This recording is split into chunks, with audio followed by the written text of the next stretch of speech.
Isaiah 36. In the 14th year of King Hezekiah, King Sennacherib of Assyria attacked all the fortified cities of Judah and captured them. Then the king of Assyria sent his royal spokesman along with a massive army from Lachish to King Hezekiah at Jerusalem. The Assyrians stood near the conduit of the upper pool by the road to the launderer's field. Eliakim, son of Hilkiah, who was in charge of the palace, Shebna, the court secretary, and Joah, son of Asaph, the court historian, came out to him. The royal spokesman said to them, "Tell Hezekiah, the great king, the king of Assyria, says this: What are you relying on? You think mere words are strategy and strength for war? Who are you now relying on that you have rebelled against me? Look, you are relying on Egypt, that splintered reed of a staff that will pierce the hand of anyone who grabs it and leans on it. This is how Pharaoh, king of Egypt, is to all who rely on him.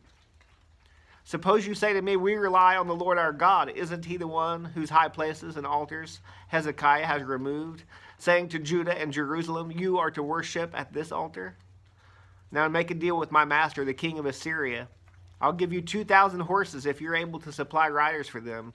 How then can you drive back a single officer among the least of my master's servants? How can you rely on Egypt for chariots and horsemen? Have I attacked this land to destroy it?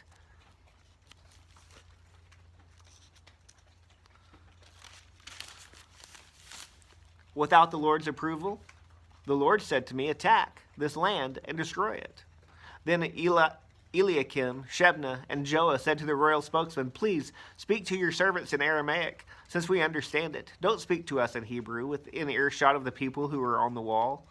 But the royal spokesman replied, "Has my master sent me to speak these words to your master and to you, and not to the men who are sitting on the wall, who are destined with you to eat their own excrement and drink their own urine?" Then the royal spokesman stood and called out loudly in Hebrew, "Listen to the words of the great king, the king of Assyria. This is what the king says: Don't let Hezekiah deceive you, for he cannot rescue you. Don't let Hezekiah persuade you to rely on the Lord, saying, 'The Lord will certainly rescue us. This city will not be handed over to the king of Assyria.' Don't listen to Hezekiah, for this is what the king of Assyria says: 'Make peace with me and surrender to me. Then every one of you may eat from his own vine and his own fig tree, and drink water from his own cistern, until I come and take you away to a land like your own land, a land of grain and new wine, a land of bread and vineyards.' Beware that Hezekiah does not mislead you by saying, 'The Lord will rescue us.' Has any one of the gods of the nations rescued this land from the power of the king of Assyria? Where are the gods of Hamath and Arpad? Where are the gods of Sepharvaim? Have they rescued Samaria from my power? Who among all the gods of these lands ever rescued his land from my power? So will the Lord rescue Jerusalem from my power?" But they kept silent. They didn't say anything, for the king's command was, "Don't answer him." Then Eliakim, son of Hilkiah, who was in charge of the palace, Shebna, the court secretary, and Joah, son of Asaph, the court historian, came to Hezekiah with their clothes torn and reported to him the words of the royal spokesman.